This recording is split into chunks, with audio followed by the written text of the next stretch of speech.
Welcome to Western Sydney Community Forum's interactive live stream forum. My name's Billie Sankovic and I'll be your host for today's session. So I'd like to start by acknowledging the traditional custodians of the many lands that we're meeting on here today for our session. So I'm personally standing on Darug land in Parramatta, and I pay my respects to elders on this land and beyond, both past, present, and of course future. And I'd also like to acknowledge Aboriginal friends and colleagues who are joining us today. And Christine, with respect, I acknowledge your participation in our session today. So thank you all for joining us today, both here in the live, in the Zoom session, as well as in the live stream. So the live streams and the interactive live stream forums, as you would be or may be aware, are really an opportunity. They're a series of sessions and really they're an opportunity to bring together community services and stakeholders in Western Sydney and across Western Sydney during COVID-19 and to provide sort of information and to have some really critical conversations about regional priorities. Yeah, and I know that it's been a really difficult time over these last many months, and I acknowledge the work of the community, the important work of the human services industry and the community services sector in supporting communities who experience vulnerabilities and crisis, not only during this time, but other times as well. So today's session will focus on domestic and family violence in the context of COVID-19. Now, I mean, we know that domestic and family violence is already an emergency. And during COVID, what we've seen is an escalation during the lockdown in domestic and family violence, and we've seen an even further escalations as restrictions on movement are beginning to ease and lift. And we also know that domestic and family violence is not just a priority across Western Sydney, but it's a global phenomena. It's a national phenomena, and of course, it's a local priority as well. So today we'll be looking at trends generally and how they've been manifesting during the pandemic, and we'll also look at the responses both at the policy level and at the service delivery level. So welcome to the conversation today. You will have, it is an interactive session, so you will have opportunity to contribute either your thoughts or your questions, and I really encourage you to do that. You can do that by either sending through a question through the Q&A option, or you can raise your hand and we'll activate your voice and you'll be able to ask that question directly to the panel. So at that point, I'd actually like to introduce our panel today. So firstly, we have Tanya Whitehouse. Tanya is the coordinator of the Macarthur Women's Domestic Violence Court Advocacy Service. Hi, Tanya. Thanks so much for being here with us today. Thanks, Billie, and hi to everybody. Yeah, and Macarthur is a really interesting region. I mean, you know, one of the fastest, if not the fastest growing in the state and in the nation. So it'd be interesting to hear how some of these priorities are playing out in a growth area in particular. So thanks for being here, Tanya. Christine Robinson. Christine, welcome. Christine is the coordinator of Wirringa Baiya Aboriginal Women's Legal Centre. Really good to have you here, Christine. Thank you for the invite, Billie. Look forward to the session today. Yeah. Look, I think that, you know, I mean, domestic and family violence plays out in different ways in different communities. You know, we're not a homogenous community, so it'd be really interesting to have a bit of a conversation about what that looks like and what a response needs to look like for First Nations communities. Thank you.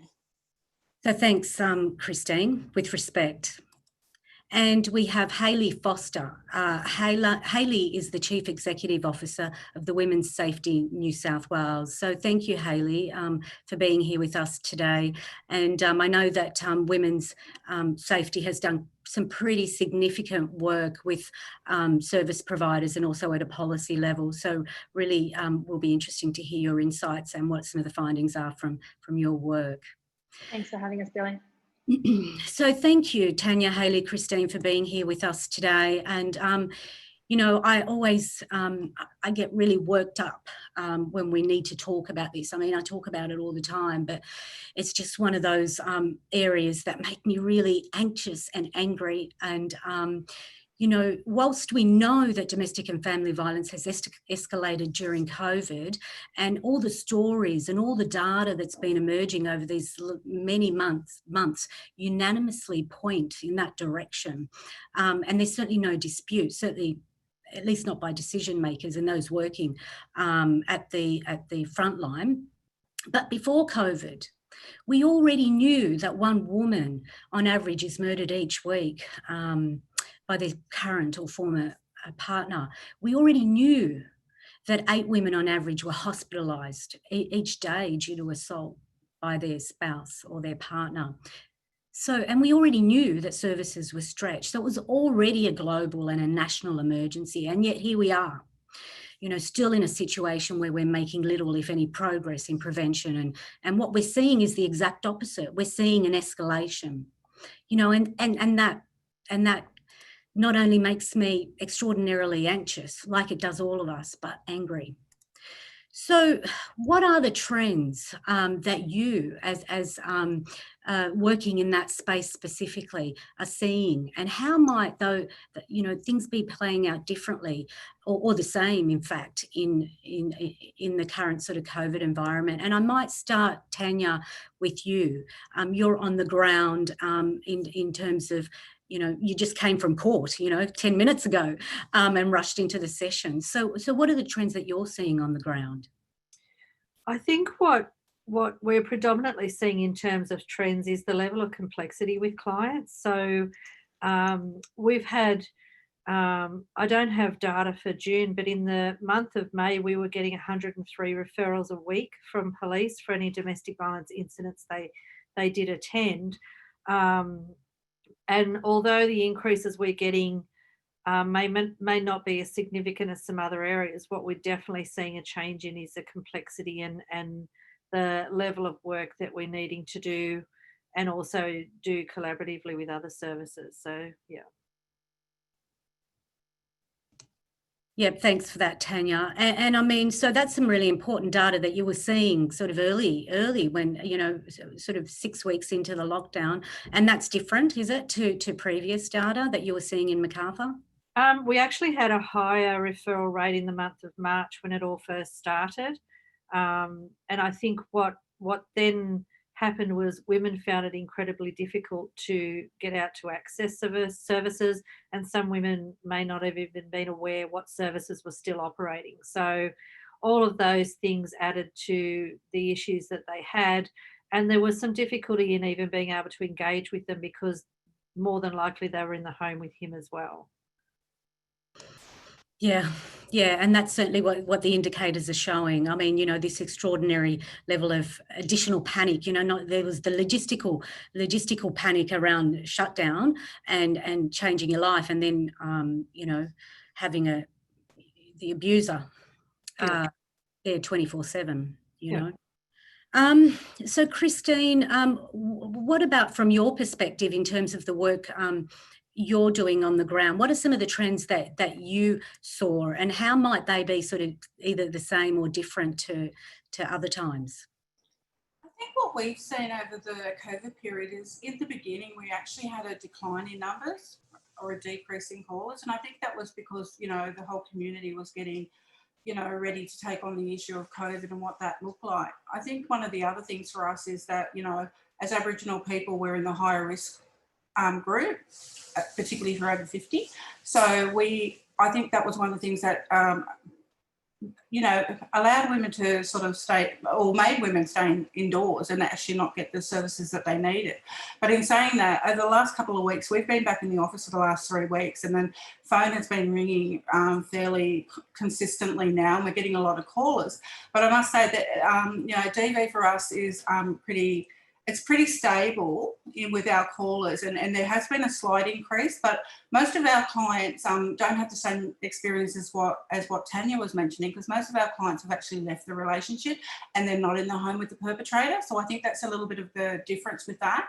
But I do think that we're having more women coming out now and talking about, you know, what that looks like for them and what the consequences are. And the service element is one of the particular things that is impacting on our client group, is that there are no services there to assist them because a lot of them have closed, and that's one of the major issues that we're having.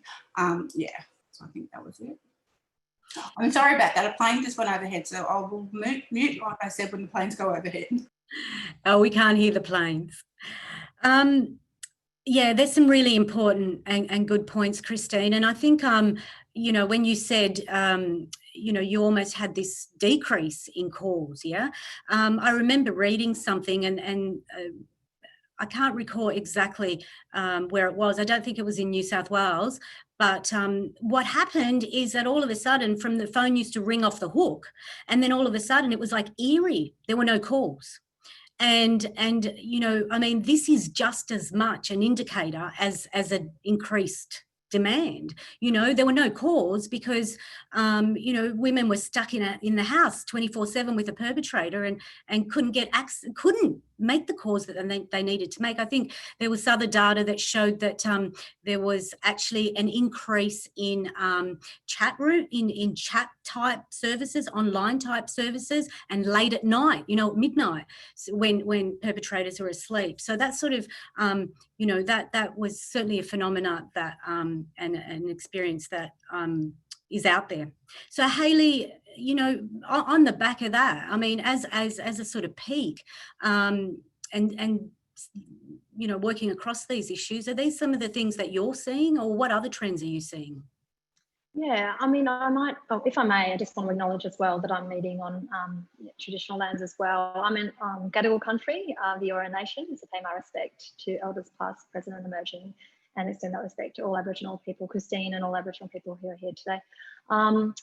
So, and I just wanted to speak as well to the broader question that you were talking about around, you know, that we already have a systemic problem. We already have a really massive problem around domestic and family violence in this country, and violence against women in particular and their children. And, you know, when the crisis hit, what's happened is that, you know, we were really worried, and we really went straight to government and said that we are very frightened about the impacts this is going to have. And the reason for this being is that we already had significant service gaps to begin with, and this put us in an extremely vulnerable situation. So, I mean, that wasn't necessarily, it wasn't just around the services that are available, it's also around how to access services. So, you know, people not necessarily, you know, are available of the services that are there to support them. We know when we survey our frontline services that support women after a police incident, that it's estimated that around half of women aren't even aware that services are there to support them or where to access them in the first place. So that in itself is a problem. And then where the services are accessible and culturally safe to access as well. So we really needed to do some work, and this is one of our recommendations now for this funding coming through. We need to do some work around making sure that services are available where people are safe to access them, and culturally safe to access them as well. And also, you know, the types of, you know, the ways in which people want to engage with services, and that might be through web chat, and which we saw that with 100 respect. And as you had mentioned, you know, people finding late at night when their abuser was asleep, contacting services very quietly through web chat was the only way in which they could reach out. We don't have that in New South Wales. We don't have access to accessing material supports through web chat, and we just didn't have that infrastructure in place. And then when you get to the service system, there are so many gaps, you know, for case management support, for ongoing accommodation supports, for men's behaviour change right across the state. You know, and for culturally specific supports. There are so many service gaps, and that is what made us extremely vulnerable when this COVID crisis hit. In terms of the trends that we saw came through, I think that Tanya and Christine have really illuminated those very, very well. So we saw originally as the crisis hit, we saw some services saw a decline, and that was very worrisome.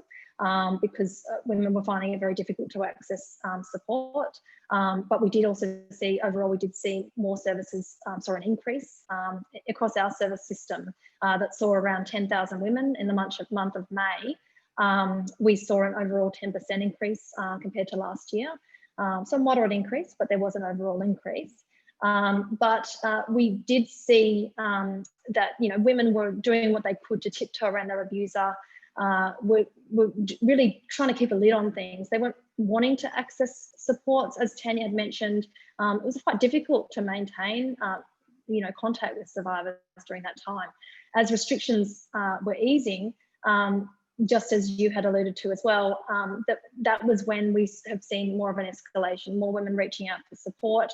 And because they were asserting their independence more at that time, seeking help, seeking legal protection, perhaps seeking to escape from the violence and abuse, we saw an escalation of violence and abuse at the time. And so that was that bared out in the survey results with you know, workers reporting that people coming to them with you know, more instances of assaults involving weapons, you know, strangulation, sexual assault, and threats on people's lives, on the children's lives, pets' lives, and things like that, as abusers resorted to more extreme methods of violence to continue to keep that stranglehold of control.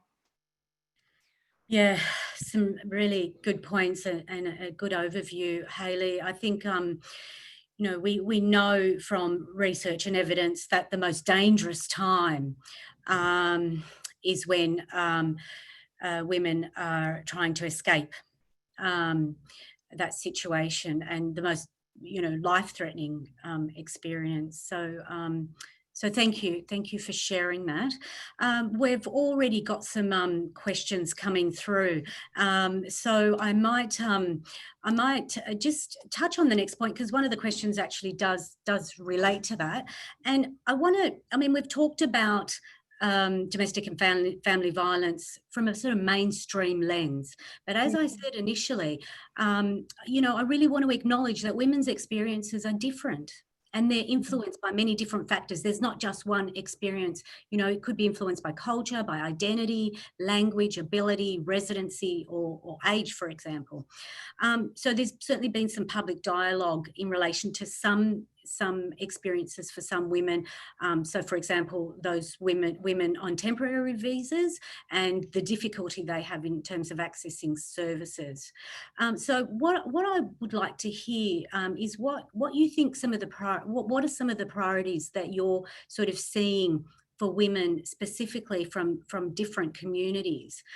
So Christine, I might start with you. So certainly in terms of First Nations communities, so what are some of the things that might be emerging and that you're seeing that are specifically important for a service response and a policy response? I think, can I just go back to, because I forgot, because of my nervousness, I forgot to acknowledge the traditional owners as well. And I'd like to acknowledge the Gadigal people of the Eora Nation and pay my respects to the elders, both past and present, and acknowledge all the other Aboriginal people and non-Aboriginal people here today. So thank you. In looking at what's happening on the ground for a lot of Aboriginal women, I think one of the things that's been increasing is the issue around, and as I was saying, a lot of our clients and the women that we're coming into contact with have already had have had the separation. They've got the AVO papers in place, and what they're finding is it is the ex-partners, but they're not living in that space with them, but they're still being tormented, harassed, and all those other issues that happen. And so it's around the breaches. It's about trying to get, you know, more action around the breaching of AVOs and other orders that may be in place. That's one of the issues that we're seeing. What we're also seeing as well is the family violence in relation to grandparents and elders abuse. Like parents and grandparents, and I know this is not an intimate relationship, but it is one of the things that is increasing on the landscape around, abuse within families. And one of the major issues that we're finding with our clients is some of them are, and if we're looking at age groups and demographics around location and different things like that, the issues around technology, because everything is like technology or IT based now. And so those are additional barriers for people coming forward trying to get assistance. So I think one of those things, they're the other things that, you know, if you have no services, like Hayley touched on earlier, there's no services there already and there are gaps, but there are also additional barriers and all those other gaps that we have. IT, like a lot of people aren't familiar with this form of communication, and having all these kind of issues are impacting a lot on Aboriginal people, particularly in rural and remote communities, because if you don't have the services there already, and if the IT is the substitute for that, being able to have access through technology, and your technology is not available, or you can't afford it, or you don't have access to it, or the connection is really bad, they're the issues. And so it sort of decreases or further creates more barriers for Aboriginal people coming forward, particularly Aboriginal women and children. So I think that's one of the things that we're concerned about, is that whilst we're saying that numbers are increasing, there's all those unreported cases that we know that even if women come forward, there's going to be more of an increase, but there are always the ones that aren't going to come forward. And that's always going to be our concern, because we're not being able to engage appropriately with people. And I do think it's great that some of the money from the COVID money is going to go into DV, and some of the services, particularly the WDV CASs. I think that's really needed. And if they're looking at doing the casework and that, it's a much needed resource. And I think truly support that. But yeah, I think we've just got to look at what works better for Aboriginal women in particular around access to information and services, because it's always been an issue, it's always been a gap, and this has further alienated Aboriginal women from being able to seek assistance and support. I don't know if I answered that question properly, but I'm hoping it satisfied it. I mean, I think it's those additional those additional layers, you know, really exacerbate the experiences and the lack of access, and it's so important in terms of a service response and a policy response. So thank you for sharing that, Christine. I'm just going to turn to a question in terms of, you know, the way that different communities experience domestic and family violence. So a question's coming through.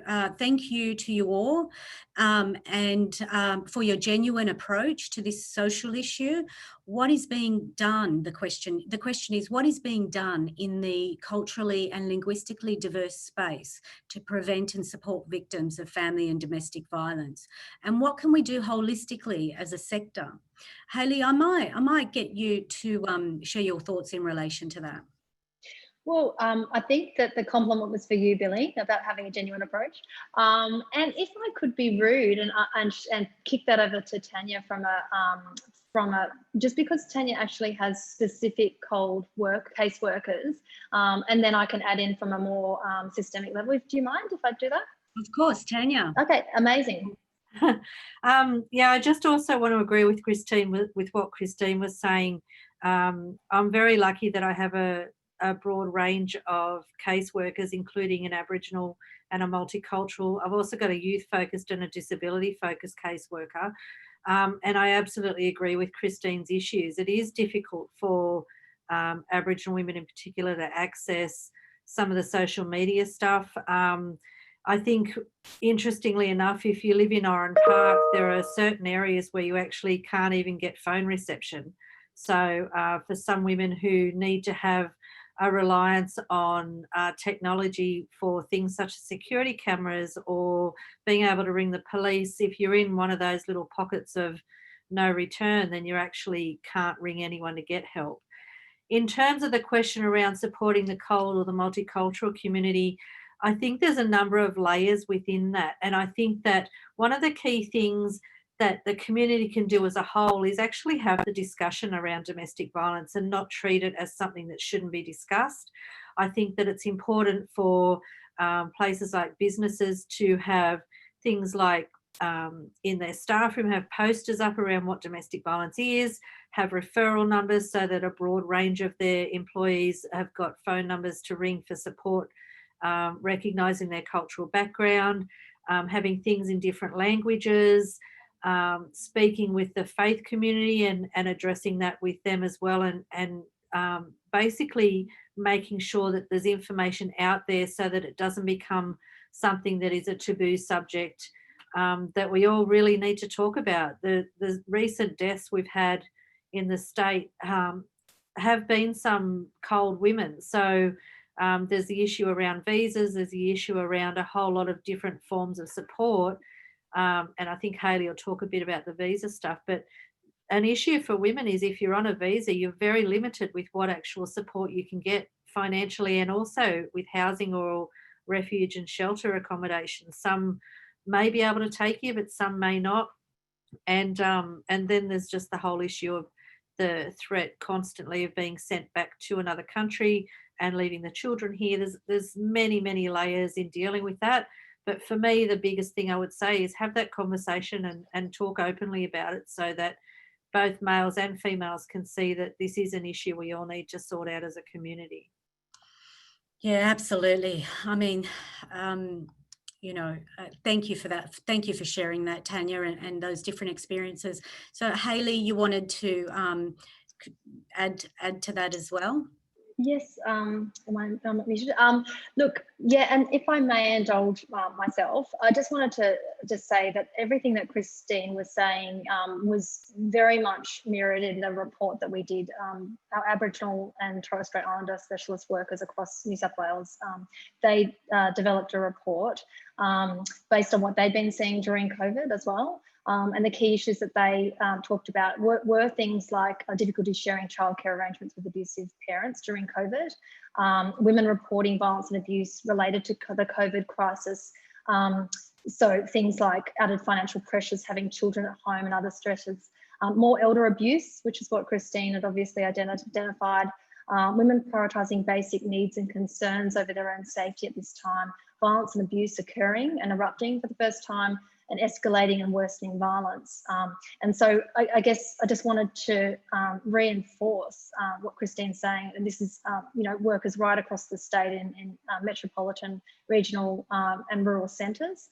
And the service gaps are significant, and access as to what both Tanya and Christine have been talking about is really important. The key things that the Aboriginal specialist workers we're talking about that was needed there is that there is needed that case management support.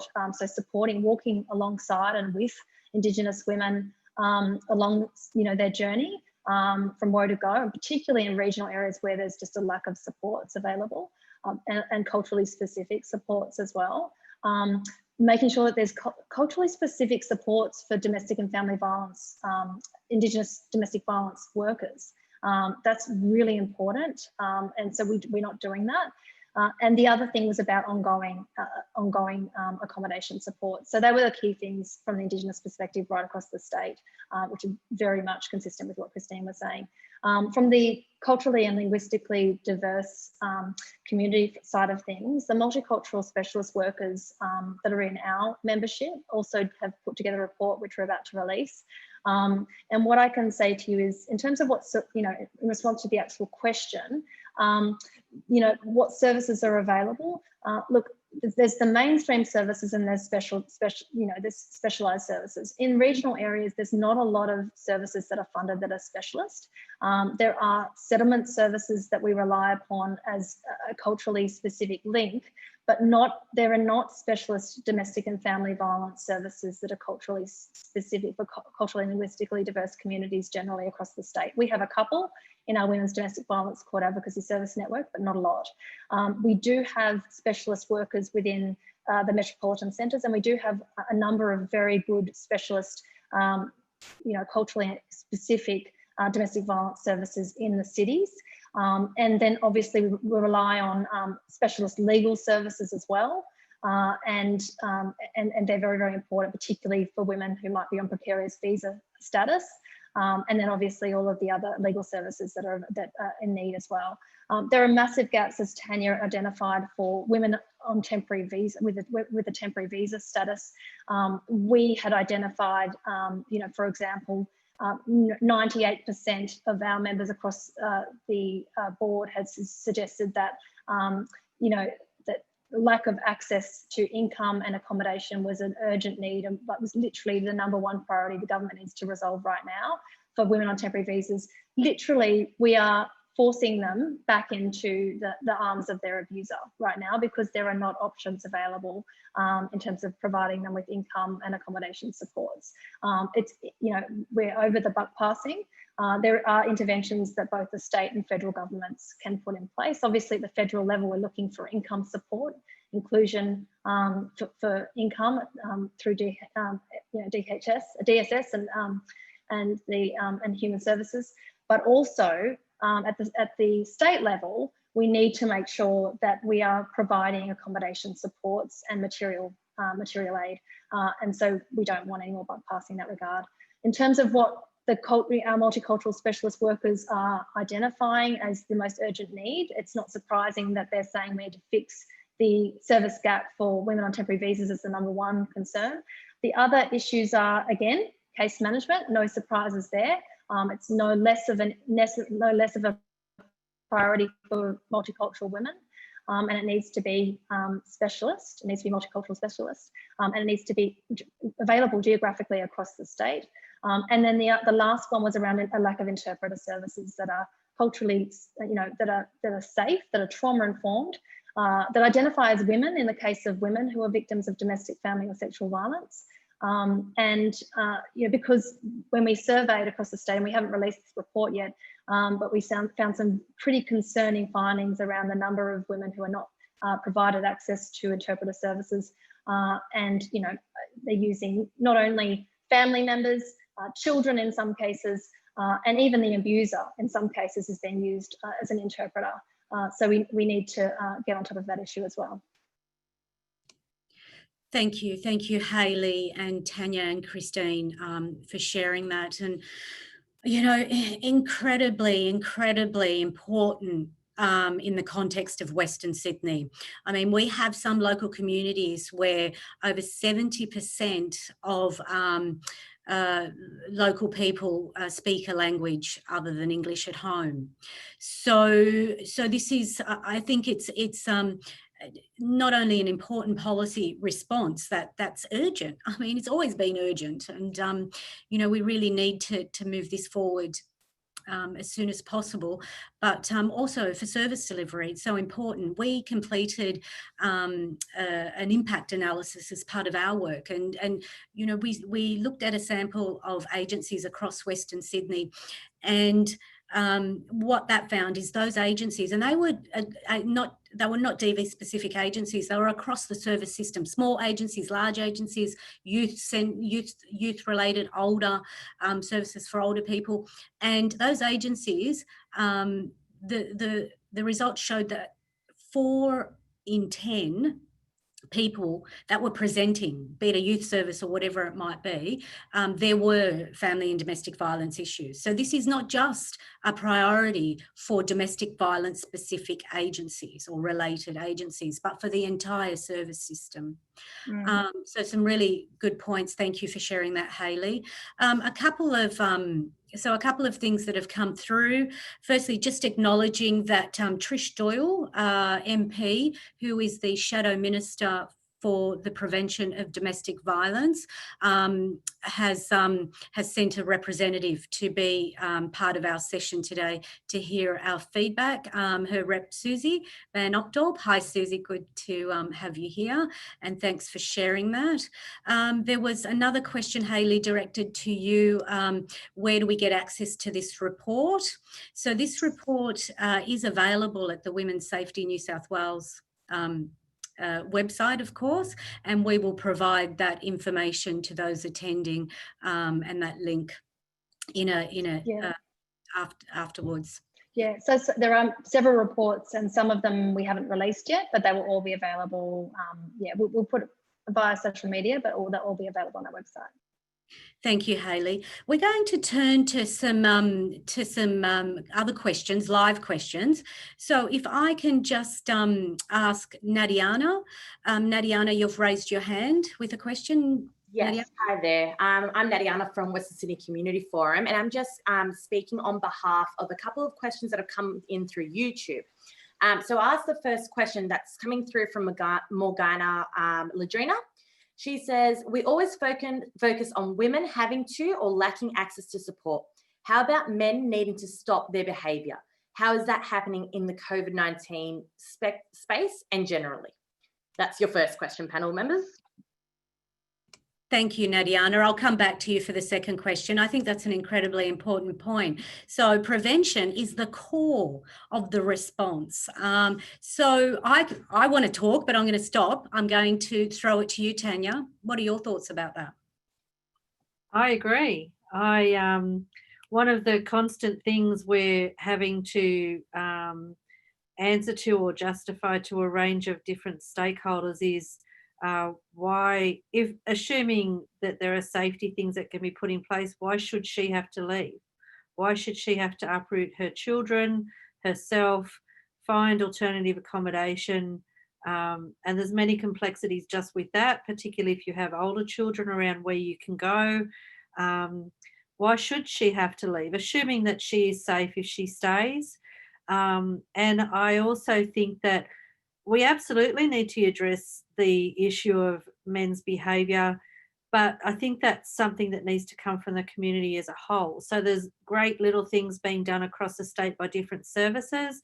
The Men's Behaviour Change Program is a start to trying to address that. There's other services like No to Violence and all of those sorts of places. But I think we need to be more proactive as a community and also as businesses and, employers to ensure that women feel supported in disclosing what's happening at home, but also ensuring that there is some level of accountability for the perpetrator. Yes, thank you, Tanya. And some really important programs, that have to be part of the response.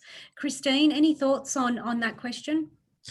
Yeah, I would agree as well. I do think there needs to be more work in that space around men's behaviour change. And I think particularly for the Aboriginal community, it needs to be Aboriginal community driven. We're not going to see any changes unless men are behind and have ownership of what the issues are and how they want to see them presented in their community. And that goes for not just saying that it's just one program, one Aboriginal program fits all, because we need to look at the variations around remote rural communities and who's doing it. And the programs need to be delivered by Aboriginal people for Aboriginal people, and that's the most important thing. And I think it's with any community. You need to have a sense of ownership to be able to change things, and you want to want that change. And I think that's the thing. I think that Say No to Violence was doing some work last year, and they were starting to get some traction with it. And I think COVID's probably put a bit of a stop on that. But in saying that, these are issues that have been in the community for a long time, and they're not going to be changed, or we're not going to change a community or a cultural sort of issue around violence within communities and how it's accepted and how it's tolerated.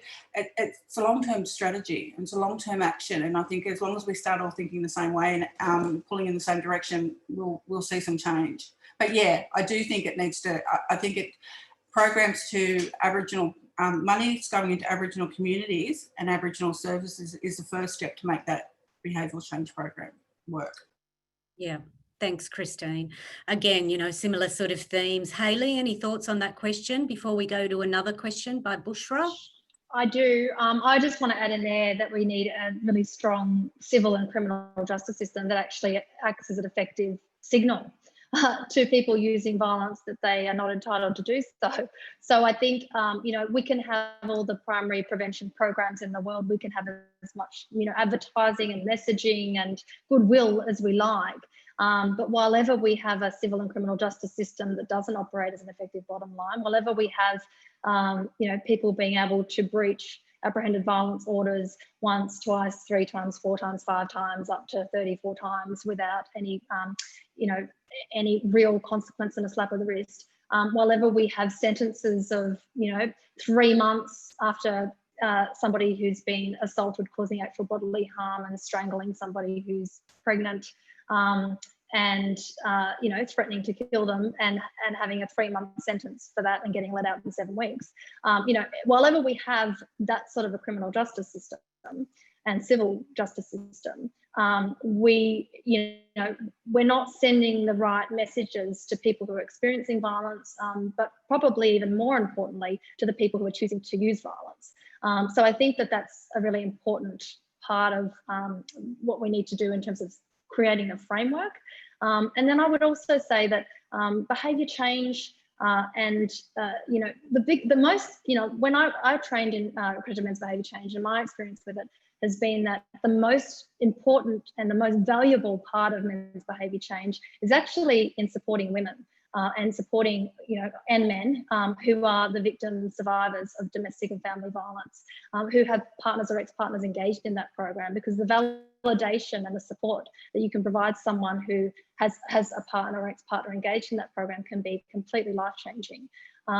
So I think, I think that there's a lot to be said for adequately funding accredited men's behaviour change right across the board, making sure that it's available in every geographical location, making sure that it's accessible, as Christine has mentioned, and culturally accessible, genuinely culturally accessible to all community groups is a really important part of that that picture. But also making sure that the support systems are there.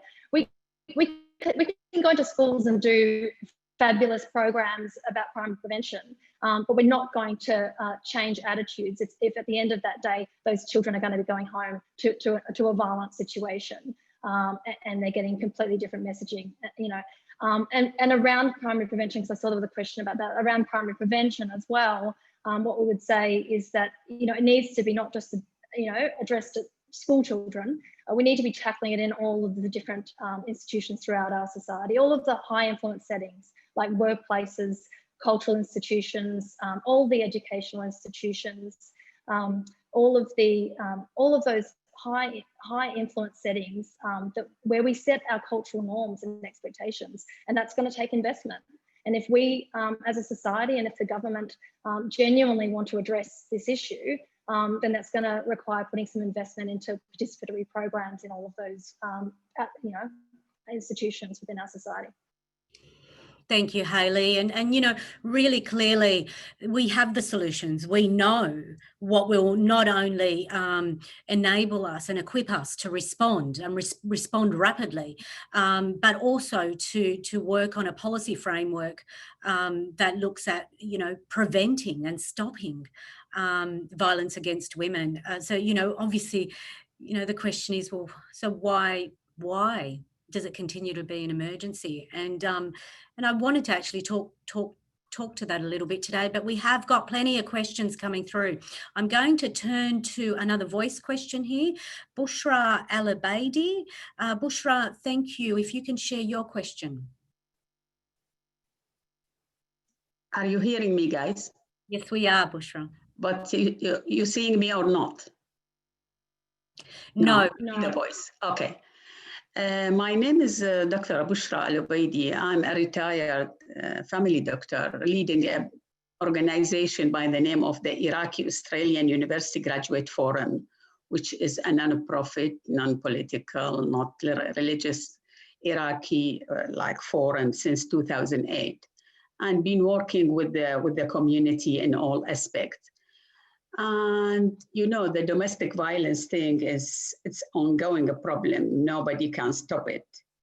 And as you said, prevention is better than dealing with the issues. I think the prevention and the education of women about their rights and about the how dangerous is the domestic violence in.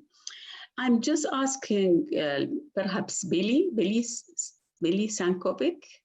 I just want to have an idea about the prevalence of the domestic violence in the communities. There is, of course, in our community. We are the Arabic community, Iraqi Arabic.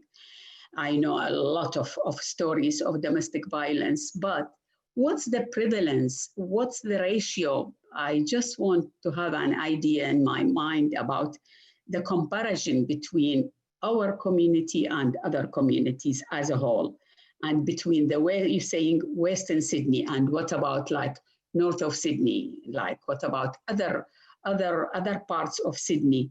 So is it the same? Is it near, like the numbers are like, what's the difference? I just want to know an idea about that.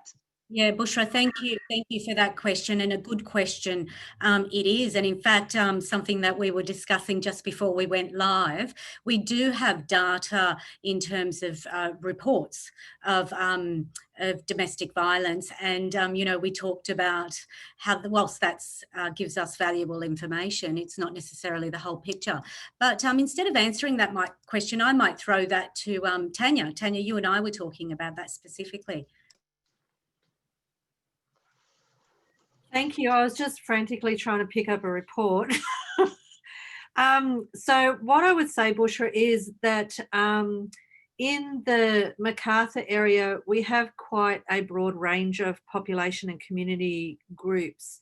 So off the top of my head from my data, I think our highest community group is Fiji Indian. We do have a large community of Arabic-speaking families. But what I would say, just in a broader sense around culturally and linguistically diverse clients, I can tell you that from July to December last year, the number of clients that identified as cold we had 432 for that 6-month period. So that's quite a significant number. If you look overall, the total clients was just over 1,600.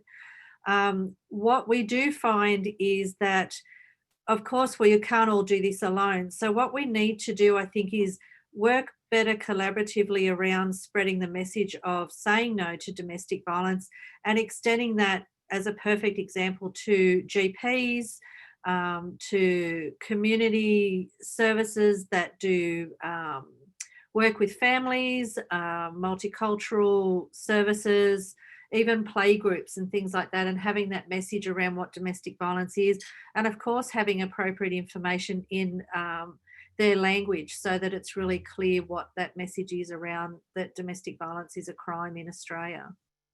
Does that answer your question? Probably not really. Oops, my mute was off. Thank you, Tanya.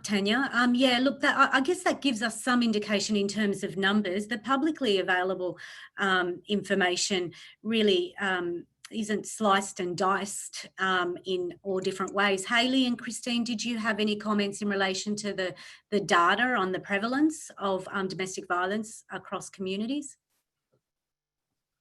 Christine, I'm not sure if you wanted to. Christine's on the death review team, so might be able to speak to the increased prevalence around death review. I don't know if you want to, Christine.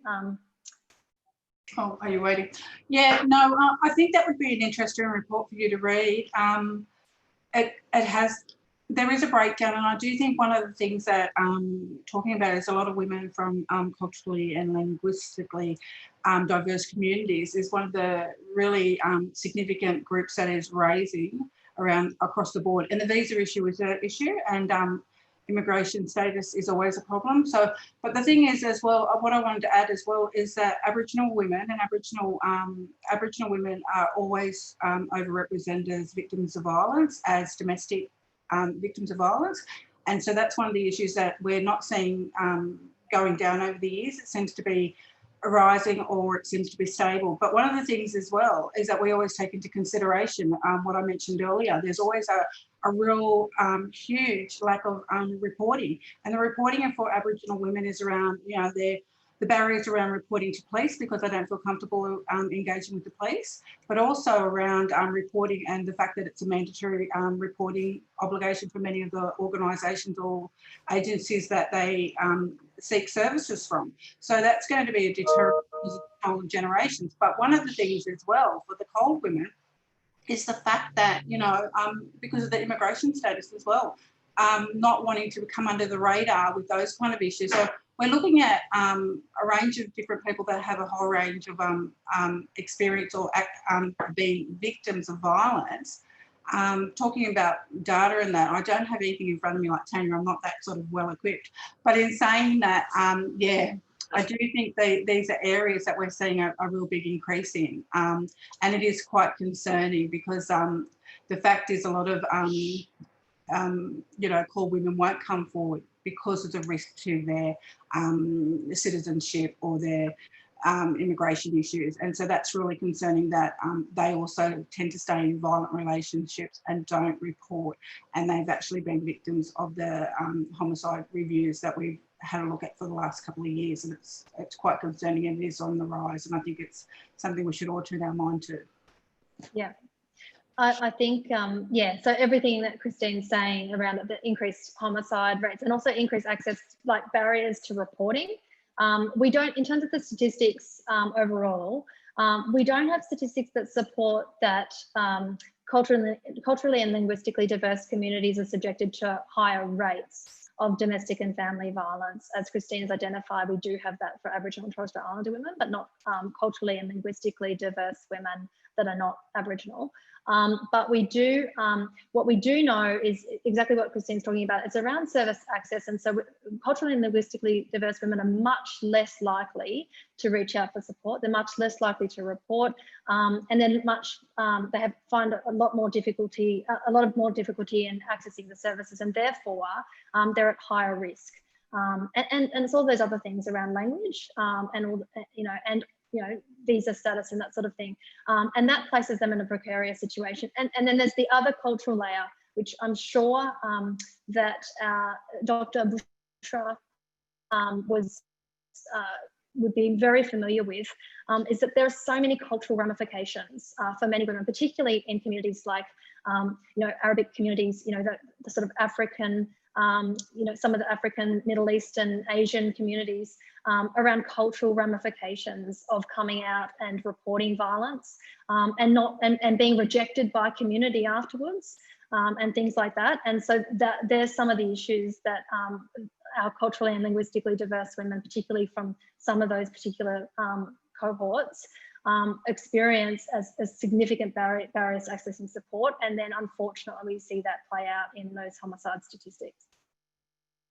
Yeah, thank you, Hayley, Christine and Tanya. Some really important considerations there.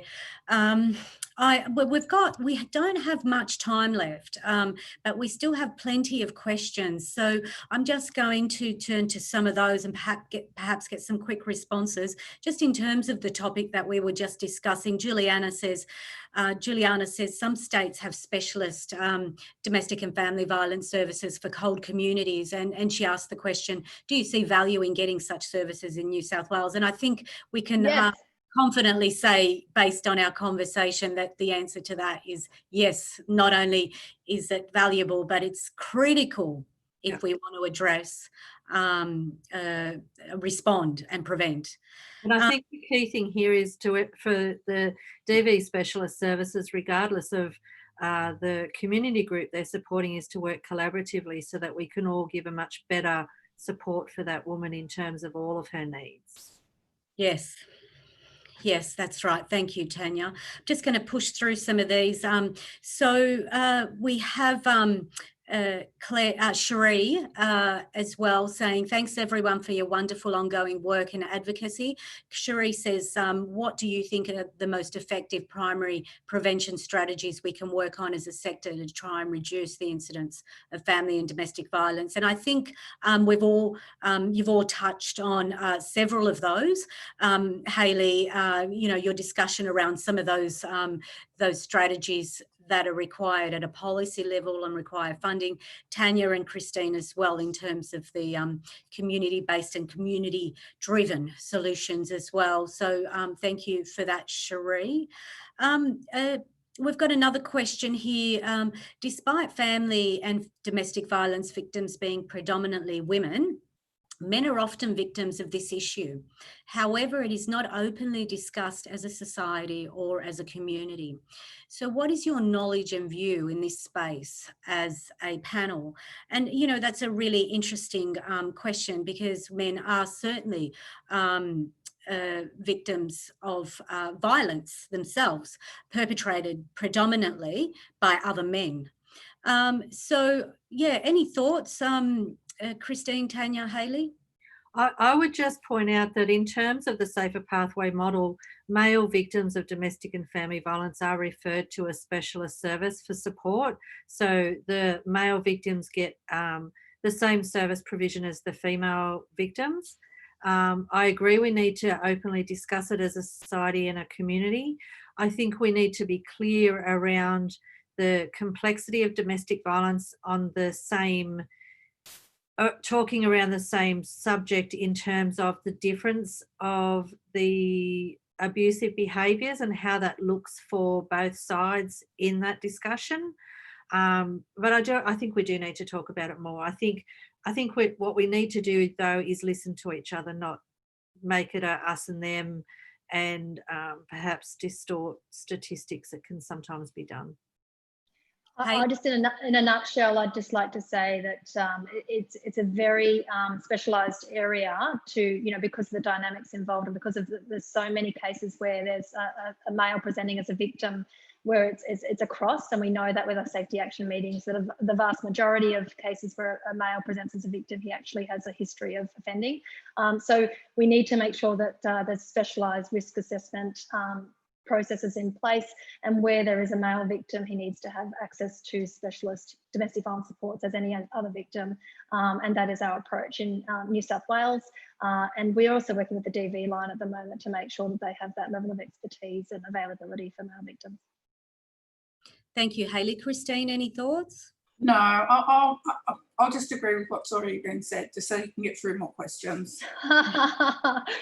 Okay, thank you for that. I might just head back to the voice questions. Nadiana had another question that came through the live stream. Nadiana? Thanks, Billie. Another question that came through the YouTube was from Steph A, and I'm going to try and merge the two questions she's asked together.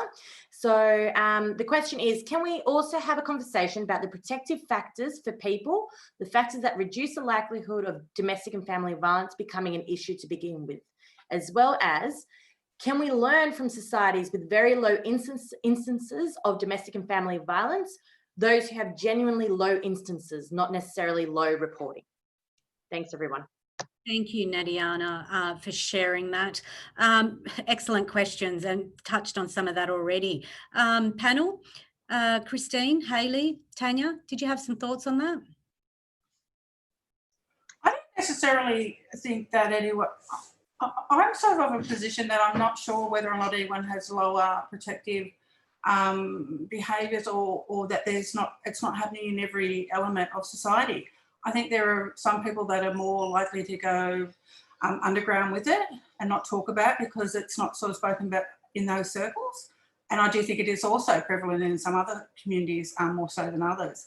I can't really say that there's any, you know, I do think it's a bit around that modelling around looking at the different layers of when you start looking at education and how you start looking at informing people from a younger age and across those multi-layers around every element of their lifespan, whether or not it's their education, their sporting, their workplace, and just trying to getting that common knowledge around what protection looks like and what safety looks like, and how we can work, how we can live and work, and, you know, just live in a safe environment.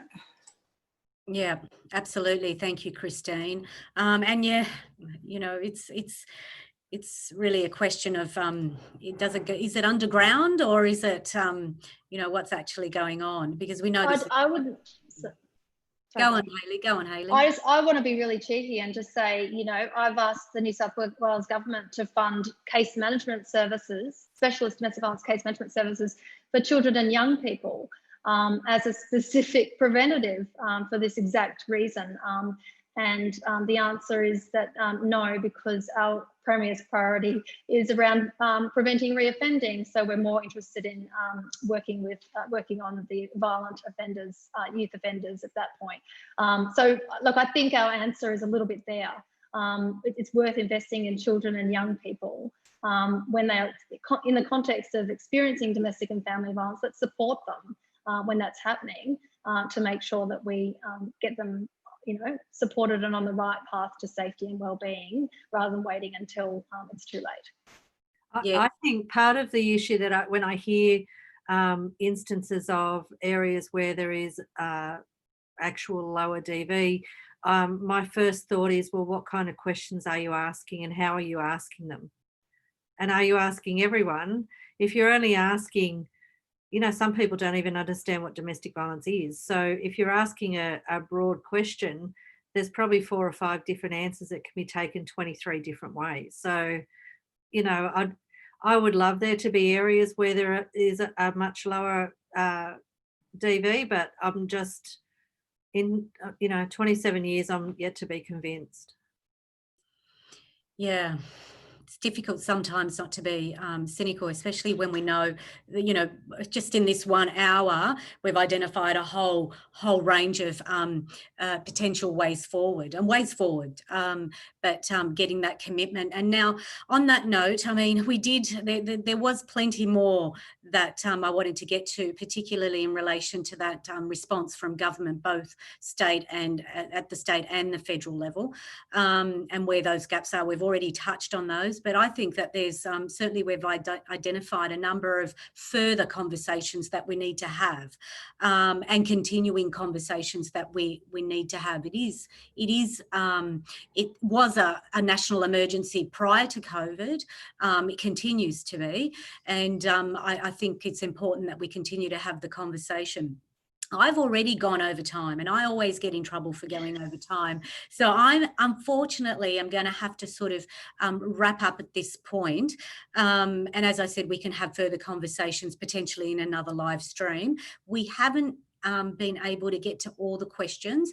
So for those of you that have asked a question, we will get back to you offline, and apologies for not being able to get to all the questions, but thank you for asking. Look, the last point I just want to put to you, Tanya, Christine and Hayley, just quickly, is what will it still take for us to get that high level leadership and support that's needed, and a proactive sort of cross-government and community stance so that we can move towards preventing domestic violence. Christine. I truly think we just need a government that is really responsive, and we need strong leadership in this area. And I think that's what's sorely lacking, because, it can't just be a priority for one election year to the other. It's got to be a whole of society, a whole of government approach, and everyone needs to work together, as mentioned before. Yes, thank you, Christine. Tanya.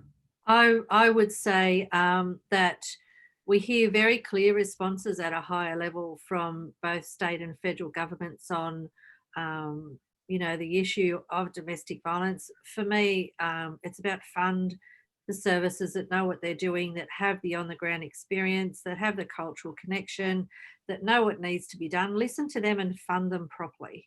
Like, just funders. Stop spending money on other rubbish. Yeah, walk the talk, eh? Yeah. Hayley. Yeah, it's a matter of priorities. We know that domestic and family violence costs the economy at least $21.7 billion. And yet at the federal level, we're spending a little over $100 million a year. That's 0.5% of the budget towards it, even though it is the single biggest preventable driver of death, disability and illness in women aged 15 to 44 years of age.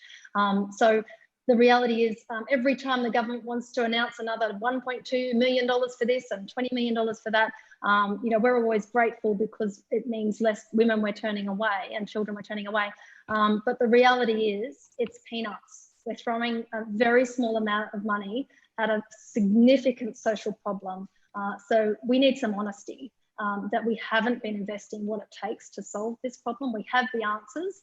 We just need some genuine commitment to throw the resources at it that it's going to take. Thank you, Hayley. Look, really clear messages. Not complex, really clear. On that note, I do want to thank you all for coming along today. And as I said, we can certainly talk about this for much longer, and we'll explore continuing this conversation on this platform. So Tanya Whitehouse from Macarthur Women's Domestic Violence Court Advocacy Service, thank you so much for sharing your experiences.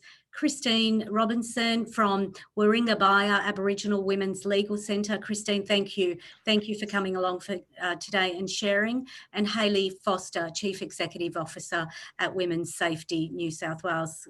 Hayley, thank you. Really appreciate your time and look forward to continuing this conversation and the efforts to create change. Thanks everyone. Thank you. So as you've heard, you know, the solutions, there's plenty of solutions and, you know, walking the talk, the right leadership, the right investment. We know what the solutions are and importantly, you know, engaging and, you know, driving change from the ground up, whether that's local communities or those who are working at the front line and really understand how to respond. So let's keep this conversation going. Again, I'd like to acknowledge that if we didn't get to your question, we will respond to that separately offline.